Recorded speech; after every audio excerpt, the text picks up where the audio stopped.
to take them down at all in this split, but the only team to beat them twice in each round robin. They would also be the only team to beat them with Khan in the lineup, because the 2 times that Kingzone have gone down, Khan has not finished the series and played all 2 or 3 games. And honestly, just based on that, if it is Kingzone at full strength and KSV beat them, I want them in the playoffs. They should be in the playoffs. Yeah. So honestly, KSV, you've been clutch before, but not usually around LCK playoffs, because Achilles, if it is on the red side, so a lot open. Olaf is a very strong pick for Haru, and we know about Peanuts Olaf. Will that be the final ban and leave open something like the Varus? I think KSV so far is pretty happy that one of their core picks will be available, regardless of what Kingzone ban. I'm sure Khan is not looking forward to playing against a Scion. We've already heard his thoughts on the matter. And they're not going to ban it either, so Varus will just be taken away. They're a roller favorite. And I think if you're Kingzone, you're happy to see KSV lock in the Scion, whether it is mid or top lane, because Cuvée hasn't found any success on it, and Crown has practiced it in solo queue, but also not found huge success. Speaking of not finding huge success, the Xayah Rakan, which makes a lot of sense for Ruler and Core JJ, they duo to the top of Challenger with the famous Lovers duo, is going to be available, but look at the cost. You're giving up Olaf, who was buffed, to Peanut if they want it, and right now Peanut can just select it for himself. Well, not even going to be going for the Rakan, so not interested in denying that pick away as Kingzone, so they'll just allow KSV to take it. Olaf and Tahm Kench both going to be snatched up, and Camille's going to be locked in. We'll see if this is a flex into the jungle for Haru, or if it's going to be Cuvée. He's played that multiple times so far during this split, but his KD and his win rate hasn't been nearly as high as Khan's, which is undefeated at the moment. I mean, unfair, because of course they win every game, but he himself has been a shining light on the top lane Camille, and jungle Camille recently with the Warrior into Trinity Force has not been working. It's been the famine side of Feast or Famine, and he's against an Olaf, so while you could consider it, I think you put that one on the bench for today's match. Speaking of considerations, they see 3 champions are not true tanks, and Prey will be returning to his Jhin. He's shown us the Jhin and Ashe. He's brought back some of those old picks. Power level of the Jhin much higher after a couple of buffs of a couple of patch rotations, and we get to see it again as a facilitator for the rest of Kingzone. Plenty of protection there with the Tahm Kench, can keep him safe. If that deal was massive for him in 2017. Finally had some mastery over that champion after struggling with it for so long. And it will end up being a jungle Camille, which has been a risky pick recently, and the blind pick top laner will be Ryze. It is rising in popularity. It is also a very strong pick into the Vladimir that was a potential for Khan to consider. See what Khan is going to play. I'll just go unkillable then and pick the Scion. That will be the jerk choice, but of course he could go into a Banner of Command and feel really good about the side lane. He will go Scion, so Abyssal Mask into Banner of Command Scion in order to play the lanes. Interesting comp from Kingzone. For once, it feels like BDD will be the most consistent damage dealer, as Jhin is much more about burst. Olaf also can take over a game, and we get to see a carry jungle matchup with Peanut on Olaf, and this seems pre-planned from KSV. They trust in Haru on the Camille that has been on the wane recently, but can situationally take over games in her own right. No cheeky flips going to be coming through, so just going to be Ryze sitting in top. See how Cuvée is going to handle this one. Getting it through the Scion there, especially on the side of Khan, is going to be an extreme challenge. And we know Khan can make this tank pick into a very aggressive one and end up getting some kills in the 1v1. See if he pulls that off for us here today. Gives us a fantastic show. And also, regular season in 2018, BD has played 85 games and died 89 times. He actually dies 1.05 times a game. And speaking of death, it's a level 1 game. Room Prison coming through here. Haru looking for the lockdown, and Khan, he's got nowhere to go. Doesn't burn the flash.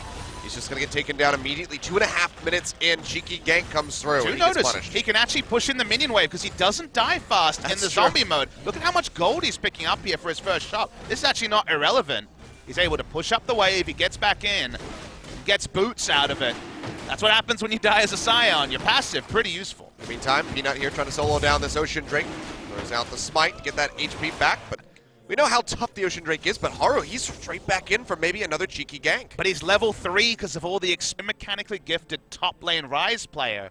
So he's jumping back on a pick he knows very well. Well, Peanut's going to be Zooming his way through here. Axe not going to connect there onto QV, but he's still got the flash available. Will now jump away, but they're jumping in. Get the decimating slam in for the slow, and now he's got nowhere to go. Hit comes through. Khan finds revenge. And they'll essentially tie up the gold. And you know, they're used to those ganks in the mid lane. This time it's the top lane as Khan has jumped onto the Scion. No way to go down a long lane as Rise.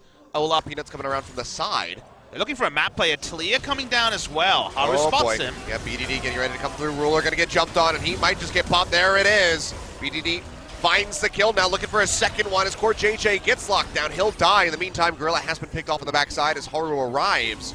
But a double kill goes over to BDD, and now Haru has to try to make it in underneath the turret. He'll take a significant chunk of damage, and here comes the curtain call. One shot, one kill.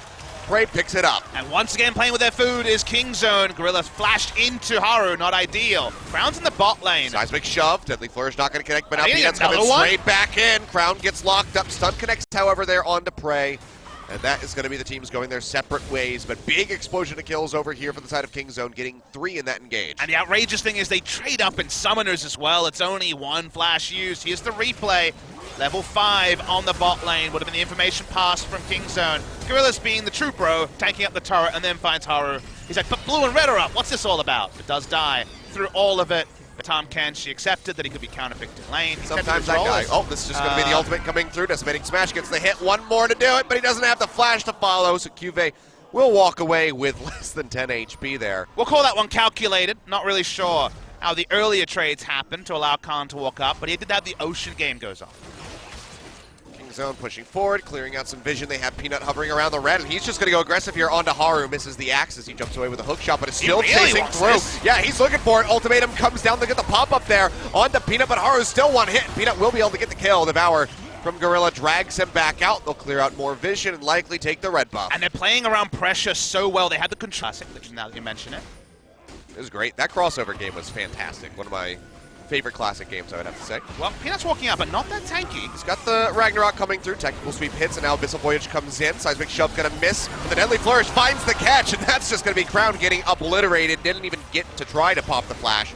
He gets taken down. They fish for a couple hits there with the remaining curtain call shots, but don't find anything. And that's the biggest evolution for Kingzone over the course of the season is, when they started the season, Peanut was caught in the enemy jungle a couple of times. Like, okay, this is something that we saw this on SKT, we're seeing it on Kingzone. They're never caught. Whenever you see Peanut by himself, the team always reacts first. They're going for a dive onto Haru of all teams. Hold on to the stacks. Usually hold a couple at the end, but all 6 of them is a bit rare as Haru goes over. He just wanted the red buff, guys. You're a bunch of bullies. They'll kill him. They'll take the red. 7-2 is Kingzone. It just keeps dominating here in this game. And we saw it coming. You would have thought that Haru saw it coming, but he was confident in going for the matchup to attack the Olaf, going for his own playmaker. So far, he's been very well answered by the side of Kingzone. They're still not going to start the Baron. Wait and see if they actually do pull into this Baron start. They only have Jhin, so their damage is not massive with a Mountain Drake. They're going to start it looking to peel Kingzone. They don't have teleport from Khan, so they can't get 5 people here, and QV can get there very fast. Peanut zipping around the back. He's looking for Crown. Won't be able to get the lockdown there. Deadly Flourish. Kingzone will be...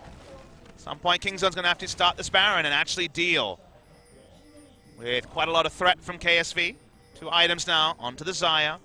Takes convergence there to amp the damage a bit. Haru could die again, though. He is going to be walking around. Gorilla looking for him. Seismic Shove catches him, and he just disappears. BDD, want to see a magic trick? We say yes. And there goes that Camille. Ruler now getting jumped on. Final shot from the curtain call comes through, but just a little bit too late to scoop up the kill. Peanut will take that one for himself. 9-2, 2 members dead. That should be the welcome there for Kingzone to start up the Baron. If you want to walk into the forest, always bring friends. That's always been the adage, but sadly Haru went on a solo mission. He wasn't pre-buffering his hook shot, so he just ended up getting shoved into Doom, and this will be the Baron for Kingzone. Core JJ can't even try to push forward to get any vision on that one. He's just going to be going over, so 26.5 minute Baron there to Kingzone. Still have not lost a single turret in this game. Haru, I think the moment that you walk into vision of the river, you pre-buffer your hook shot. Otherwise, there's a very real chance you instantly die. Khan walks in. There's no flash onto Ruler, so he will eventually die throughout the course of this. The Olaf. High threat coming through from the guys instantly. I mean, that's the first item. Yep. It's that. And a Skirmisher Saber. Root comes through, QV locked in. Yeah, it's just not been a good look here from Haru. KoreJJ going in, looking for the engagement. Khan is still just tanking up everything here on the front line. Prey gets chipped away at a little bit, but he's got the range, he's got the root. They're pushing forward. Seismic shove not connecting there onto QV, but really they're want flashing in. They're just going to go ahead and blow him up. Prey finds the killing blow 10-2 in the end. And do they just go for the victory here off this push? Oh, he gets the actual That's going to be the answer. Yes, Crown just disappears. Double kill going over to Prey as he's looking for a little bit more damage. Finds that last shot in onto KoreJJ. And they are just working their way through the base now. Seismic shove not going to hit. KoreJJ still yet again just dancing around, trying to keep himself alive. Haru goes forward and with a hook shot, tries to get the stun. Ultimatum here in onto BDD, but he does not die. The power from Gorilla keeps him alive. And Kingzone now will turn their sights in onto the Nexus turrets. One down, Khan sitting up front, just trying to stop them from pushing forward. He's trying to keep them out of the fountain. From defending. Weaver's Wall stops them from getting in the fountain, but the Nexus has been exposed here at 30 minutes, and Kingzone should have this one in the bag. Still playing with their food. Charge in, get the pop-up roller, disappears. KoreJJ can't make it out. Prey claims another one. Haru will not make it away. Another double kill goes over to Prey, and QB can do nothing but watch as the base crumbles around him. Kingzone absolutely dismantled KSV in Game 1. Kingzone playing with their food in this game, working through some issues after losing to them in 2 series in a row. The World's quarterfinals, it's not going to be easy for them to forget. But the first round robin without Khan in the lineup had that asterisk, one of the 2 series that Kingzone have dropped. They want to reverse the scoreline, go 2-2, and even the ledger against their opponents today, and they've gone a long way towards making that happen because Kingzone looked a class and a cut above KSV. Absolutely crushing here. Kingzone just shut them out of the game early, and a lot of it comes from the work done by Peanut. Invading jungler, goes in, and Haru, he can't find a leg to stand on. Not a good look there with the Camille. Was already a risky pick. Then he's playing it into Peanut, and then it just doesn't work out. You can see Crown here, just seems like he doesn't know what even just happened.